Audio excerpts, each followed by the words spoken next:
Sidang perkara dugaan penistaan agama dengan terdakwa Basuki Cahayapurnama atau Ahok menghadirkan 5 orang saksi. Ketua Umum Majelis Ulama Indonesia Ma'ruf Amin menjadi saksi pertama yang didengar keterangannya. Dan untuk mengetahui jalannya sidang, kita akan bergabung bersama Tezar Aditya dan juru kamera Amin Subarkah. Tezar, hingga siang hari ini sudah berapa saksikah yang dimintai keterangan? Ya Liza, memang sejak terakhir kami update tadi, hingga saat ini masih saksi yang sama yang memberikan keterangan dalam persidangan, yakni baru satu orang, Kiai Haji Ma'ruf Amin yang merupakan Ketua Majelis Ulama Indonesia atau MUI. Dan baru saja ini sidang diskors untuk istirahat makan siang dan dilanjutkan sekitar pukul 13.15 atau beberapa menit lagi perkiraannya. Dan memang Kiai Haji Ma'ruf Amin ini merupakan satu dari 5 saksi yang nantinya akan dihadirkan dalam persidangan. Seperti kita tahu bahwa dijadwalkan hari ini selain Ma'ruf Amin ada juga Dahlia Umar, Komisioner KPU yang juga sudah hadir, kemudian juga Ibnu Baskoro yang merupakan satu-satunya saksi pelapor yang belum memberikan kesaksiannya atau keterangannya dalam persidangan. Akhirnya setelah 3 persidangan sebelumnya ia absen, hari ini ia datang. Kemudian 2 saksi lainnya adalah Jainuddin alias Panel dan Syahbudin alias Denny. Ini merupakan nelayan Pulau Panggang. Namun dari 5 orang ini, 2 orang ini Jainuddin dan juga Syahbudin ini belum diketahui konfirmasi kehadirannya karena kami pantau tadi sejak pagi tadi akan dimulai persidangan baru 3 orang yang hadir, yakni Dahlia Umar, kemudian juga Ibnu Baskoro dan juga Kiai Haji Ma'ruf Amin yang baru didengarkan keterangannya. Dan nanti setelah di persidangan diskors ini juga masih akan berlanjut keterangan dari Kiai Haji Ma'ruf Amin seputar mengenai apa alasan dari MUI mengeluarkan dari keterangan keagamaan yang menurut dari Ma'ruf Amin ini di atas fatwa yang dikeluarkan oleh MUI.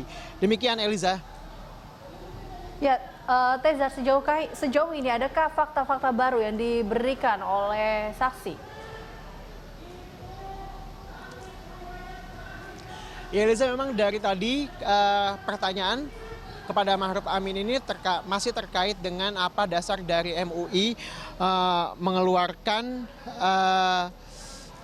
fatwa yang memang pada saat itu terkait dengan pernyataan Basuki Cahayapurnama pada saat berpidato di Pulau Panggang, Kepulauan Seribu.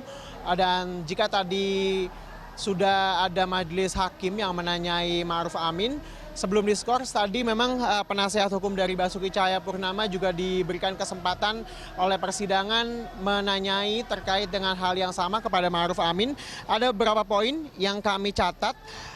Ini juga ditanyakan oleh penasehat hukum dari Basuki Cahayapurnama, apakah kemudian MUI memiliki lembaga struktur di daerah? Kemudian Ma'ruf Amin menjawab ada hampir ada di setiap kabupaten MUI memiliki struktur di daerah.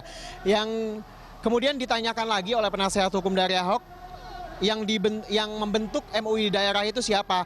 Apakah ada keterlibatan antara MUI pusat dan juga MUI daerah? Yang membentuk dari MUI daerah itu adalah masing-masing daerah. MUI pusat hanya memberikan panduan.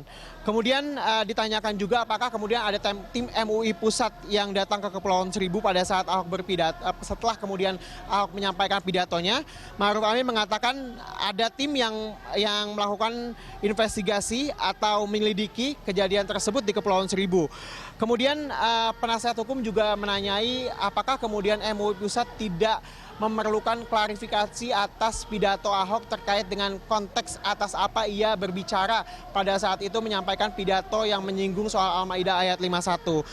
Kemudian Ma'ruf Amin menjawab tidak perlu karena memang MUI pusat merasa bahwa itu cukup bukti dari ucapannya dari berbagai media dan juga TV. Kemudian juga ternyata Eliza ditemukan dari penasehat hukum Ahok juga menyatakan bahwa ternyata MUI daerah atau MUI DKI Jakarta sebelumnya sudah mengeluarkan keputusan yang bersifat teguran terhadap Ahok, tapi kemudian MUI pusat malah mengeluarkan pendapat keagamaan yang dikatakan oleh Ma'ruf Amin ini di atas fatwa karena melalui berbagai tahapan seperti investigasi, penyelidikan, sehingga kemudian mengeluarkan hasil akhir yakni MUI menyatakan bahwa Ahok melakukan penodaan agama dalam pidatonya di Kepulauan Seribu.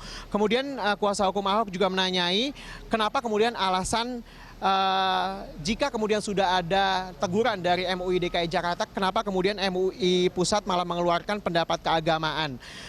Ma'ruf Amin kemudian menyatakan bahwa MUI DKI itu bersifat teguran dan itu merupakan kewenangan mereka. Dan pendapat keagamaan ini merupakan tuntutan dari banyak pihak, apalagi MUI DKI hanya mengeluarkan teguran saja, sehingga dikhawatirkan akan menimbulkan kekisruhan di masyarakat, sehingga kemudian dikeluarkanlah pendapat keagamaan oleh MUI Pusat.